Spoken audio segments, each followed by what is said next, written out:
Parma fans have been voting in their hundreds. Literally, you have been voting in hundreds. And they've been voting to decide whether Gylfi Sigurdsson remains in the in Parma Parma drama. I got right into it there. So, does he remain? Find out after the short interval. Oh, I hate myself.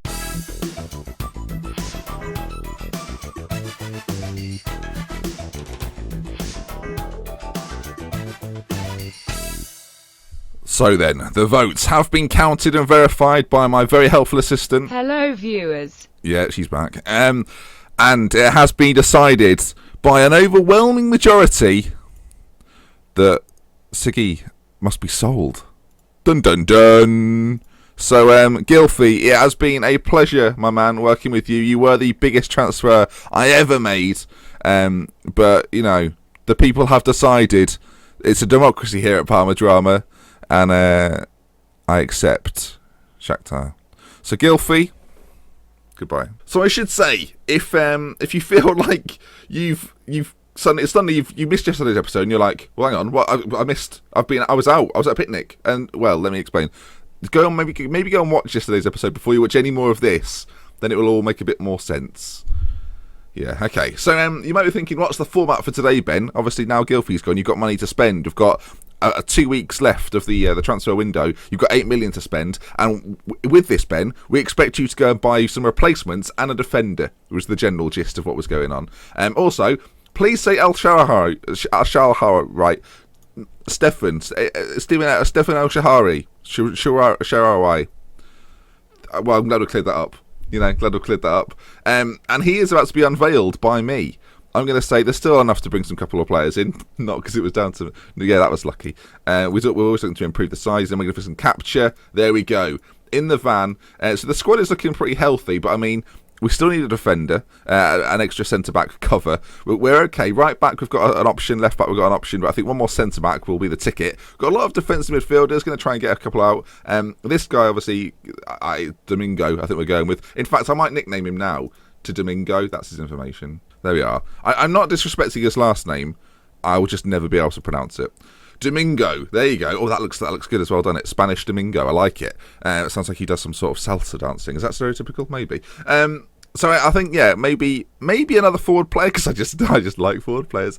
Defensively, though, lots of defensive midfielders, so I think we're okay in that area. But yeah, another centre-back, maybe another star, if we can scrape one in, maybe even a loan deal. But so far, so good. What we'll do then is we'll get to the end of the transfer window, and then we'll play one game, and that'll be today's episode. It'll be the first game of the season. How's that sound? Does that sound nice? Does that sound nice? Does that sound lovely? Yeah. Good. I'm excited. I don't know why I turned into a... Sorry, headphone users. Apologies off the bat. Also, I'm just sitting there continuing through. We're looking for some defenders and whatnot. I've put a few bids in. But I should say thank you to all the people that voted. I could not believe over 700 people. I think right now it stands at like 720 or something. Like, even now, recording this video, people are still voting. Hopefully, it was kind of overwhelming, so I feel like we're justified doing it already. But thank you so much. To know that there is that level of interaction on this channel is... frankly, it's heartwarming. It's nice to know so many people are active. Even if you're not sort of active on the actual video, the fact you'll go away and vote for something is incredible to me. I find that fantastic. So thank you so much for getting involved. And we'll definitely do more things like that in the future. I think it's nice to get you more involved. You made that decision. You're effectively the board at this point. Please don't sack me. So, hello. This might not be what you thought I would do with the money from Siggy, but we're getting a loan centre-back in, Gabriel Palista from Arsenal. There's a few reasons why I've got him in. Firstly, it's not very expensive to get him in on a loan deal. Secondly, he's quite well-rounded, quite pacey as well, which is important when you play three at the back. You can also play right-back and left-back. Left-back not so well as right-back, and right-back not so well as centre-back. But versatile defender. We don't have many of those. So to get him on sort of half his wage for a season, I think it's a good bit of business. So Gabriel Palista is in the van. I'm not too sure where this came from, but quite a few people in the comments were saying, sign Kevin Volland. That's not happening, is it? I just wanted to clear it up in case you were disappointed, like, oh, you didn't even bother looking at Kevin Volland. I did. There he is. So I'm now looking around for players we could potentially sign. I've looked through a few Italian prospects, like Italian youngsters, just looking through the under-19, see if we can see anyone really exciting. Not particularly is the answer. There's a few, but not so much better than what I've got already. I've also been looking again at Brazil, sort of defenders that we could potentially bring in. Like a lot of this kind of guy, you know what, he's got solid stats, but does he improve our team? Probably not. So whether I actually bring another centre-back in, I'm not so sure. This was kind of our list of options, and then obviously financially you can only look at like the bottom 7 or so. And I don't really want Ryan Shawcross, so I don't really know what to do at this point. I think we're going to play it by ear. We've still got 2 weeks left or so, well, a week and a bit left. So we'll just keep plodding along. Maybe something will happen. Okay, as my face gets brighter, it's very sunny today. Munir is signing for Parma. Now, you might remember Munir. We had him in I think it was our first year as Parma manager. 12 goals and 25 in a team that was nowhere near as good as this one. His development has been stunted, frankly. He's not played so much for Barcelona, but I think I could provide a home for him. And I think over the time, even if he doesn't perform too well for me, he's certainly a player that we can sell on in the future. A little bit horrible of me to say it like that. But, Munir is a good player. And I think getting him in 40 grand a week is quite a big wage expenditure. But for 2.3 million for a player that could be in 2 or 3 years one of the league's best, I think it's worth it. So Munir's coming in. Typically, I've signed an attacking player when what we really need is a really, really good defender. It's just not my style, though. I'm also looking for a goalkeeper. I've had a bid for Volante, which I may well accept. I might get a really experienced goalkeeper. A few people mentioned it in the comments that I should get a goalkeeper to coach Neri.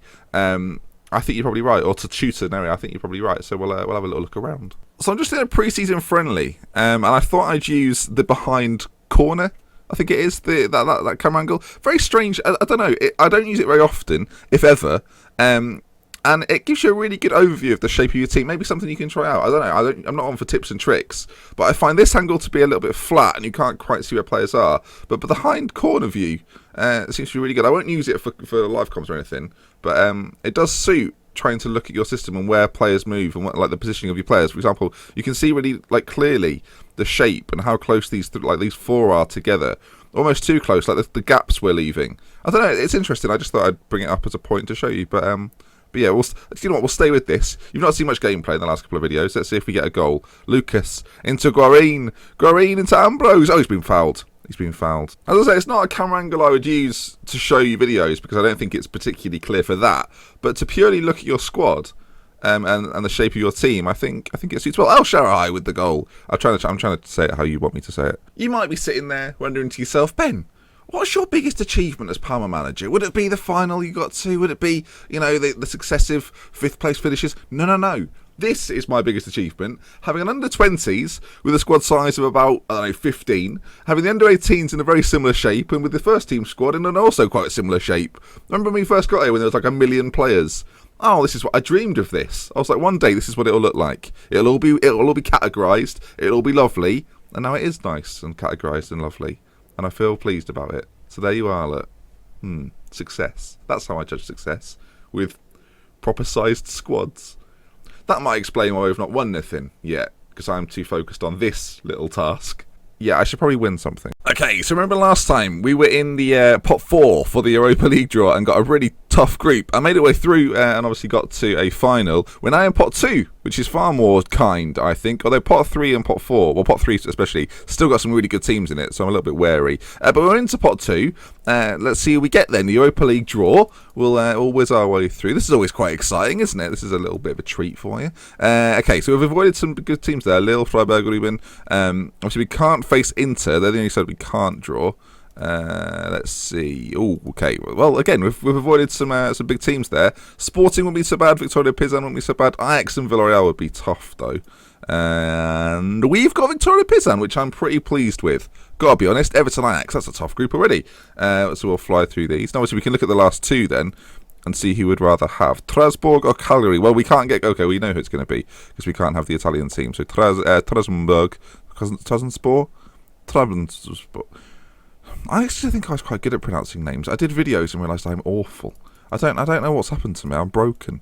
Again, let's look at these final 2. So Academica or Slovan Bratislava, and we get Slovan Bratislava, which I think's, that's quite a kind group. I'm happy with it. I'll take it. We are in Group K. Okay, good. I quite like that group. I think we've got a chance of winning it. So yeah. Anyway, let's play a game, shall we? Let's play one game, and that'll wrap up the episode. So, with the transfer window closed, it's time to return our attention to other things. The season ticket sales. We've sold about 700 more, which I think is really good. 780 or so more compared to last year, which doesn't seem like a major rise. When you look at the number from 6,800 to 7,500, I think that's quite good. And also, we've increased our transfer revenue retained to 75% because we are now firmly in the black. 7.7 million, pretty close to 7.8, but you know, we'll take 7.7. So, yeah, things are looking okay. We've got a little bit of transfer budget left to spend in the January, perhaps, if we need to do so. And the squad's looking like this. We did make one more purchase, a 30-year-old Albanian goalkeeper by Samir Yukani. I'm not sure if that's how you pronounce his name precisely, but we needed someone in, and he's really, really cheap, considering how like sort of good he is as a backup. He's really cheap. Hopefully he can shoot well, I don't know if he's particularly well versed in that area. I was struggling for a goalkeeper, if I'm honest, and we took whatever was available. He was the last resort, but let's not tell him that. So yeah, I do want to play a game, so we will eventually get there. This has been going on. You don't know this, but I've been recording for about an hour and a half. This is a nightmare. Well, this has gone well. Not only do I look like Casper the Friendly Ghost, but I mean, we've got no defenders. As you can see down the bottom there, Munoz, Albertazzi and Milanovic, our usual 3 starters at the back, are so 2 suspended, 1 injured. The injury is only for 4 days, so I'm not too concerned. But I mean, you might think I'll just play 4 at the back then, Ben. Just battle through. Both of our fullbacks, or 2 of our fullbacks at least, are injured, and the other one has got no fitness. So, it's going to be a good start against Palermo, who have just come back, just been promoted. First game of the Serie A season, and we're playing with 2 central defensive midfielders at centre back. I hope they're not playing wingers, because that would be a concern. That would be a problem. Bollocks. On the plus side, we've got a really good attack. El Shaarawy, Gomez, Martinez in behind Sherry. So, you know, we're fine. We're fine. I'm just naming players different names, although I should know what they are in the first place. And obviously a debut for our goalkeeper. So defensively, we're on top of this. Gomez has played through Seri. He's in on goal. First chance of the season. Oh, and he's got himself a penalty kick. A sign of things to come, I hope. No Siggy, as obviously you've sold him. So Seri on the kick. Can he finish it? He scored one in pre-season. Well, yeah, it's early days. Interesting, I'm not playing Martinez as an advanced playmaker. I'm playing as a Trequartista this season. I might change it up, obviously, but Trequartista, yeah, let's see if that goes down well. And as I say all this, Gomez is causing a little bit of havoc. El Shaarawy. Oh, I'm going to say El Shaarawy and El Shaarawy. They're going to change all the time. How has that not gone in? So don't worry about it if you're like, oh, he keeps changing it. Yeah, I will do. Depending on mood. Speaking of mood, it depends on the candles. Lavender, sea breeze, you know, sometimes you're in the mood for different things. Same with his name. I should say, we've been on top of this game. Martinez now walking his way through, and it's been saved, and it's still 0-0, but we're on top. Oh, we've hit the bar. Seri's hit the bar. They've not had a shot yet. We're all over it. Gabriel Paulista, 10 shots, that will be, and they've not had a sniff. Corner, Martinez to Seri. Someone put it in the net. Gökhan Inler, playing at centre-back today in his first game for the club. And he scored. Domingo's playing as well, the youngster. Because we're playing 2 defensive midfielders at centre-back, and I didn't really want to play a 19-year-old there. He's playing in defensive midfield, and he's doing a relatively good job so far. Lays it off. Assist on the board to Inler. Fires home. 1-0. Should be about 5-0, but whatever. Throw in. Gomez put it in. Domingo! Oh, he's got a header. Domingo on his debut for Parma. I think it is anyway. So he's got an assist and a goal on his debut. I tell you what, Domingo is going to be... He's going to be a hero of mine, an absolute hero. Seri nods it back down to Gomez, who puts it in, and Domingo at the front post nods home. Lovely. Martinez free kick. Storaro. Martinez gets it back, shot a goal, saved. From that free kick, the highlights actually continuing. Martinez, from distance, we're just having pot shots. 20 shots in the first half. I've never done anything like that before. I like it. Good team talk, Benny boy. Good team talk. We're actually sitting in a defensive flexible, same as last season. I think when we started playing it sort of defensively from the off, we became a much better side. We were a lot more solid at the back. And so far, so good. I've realised the way the wire is hanging here, that I look like I'm on a lead. I'm not on a lead. Oh, he's gone straight through Martinez there, and he's already on a yellow, and he's gone. Down to 10 with 20 minutes to go. We'll make some changes. I said that because I took ages to pause it. It's now 15 minutes to go. El Shaarawy. I might just call him Stefan. How's that? Right, okay, left wing. Munir's going to play. He's going to come on and play a little bit of a game. Babacar's going to go up top, and we'll leave the final sub. We're going to call it, if we don't make the 3rd sub in a game, we're going to say we'll keep the safety sub. I'm going to safety sub. That's what we're going with now. They've not got anyone forward, but they've taken a free kick, and now they're kind of rushing. I don't know what's happened. That was very strange. They're keeping it lovely. This is great. You're 2-0 down. do something. All right, fair enough. That was something. I guess we're going to go to counter because I do want to find ourselves breaking if needs be. It's very fancy the way we've done that. It was a nice kick, a nice header, and then they've just slotted home. And oh dear, this has been a very comfortable game, which suddenly feels extraordinarily uncomfortable. Munir's done well, though. Martinez, here we go, on the breakaway. Martinez, men in the middle. Babacar's there. Play someone in. You've shot. That's greedy. And if we don't win now, that's your fault. There we go, then. Parma 2, Palermo 1. And we start the season off with a win. And that brings us to the end of what has been a confusing sort of... honestly, I've been here for 2 hours. A very strange episode. Yeah. That does indeed then bring us to the end of the episode. If you've enjoyed today's episode, please leave a like. Honestly, the support on the poll was incredible. Keep it going. Smash a like on the video. And from me, Dr. Benji, with love, with care. Goodbye.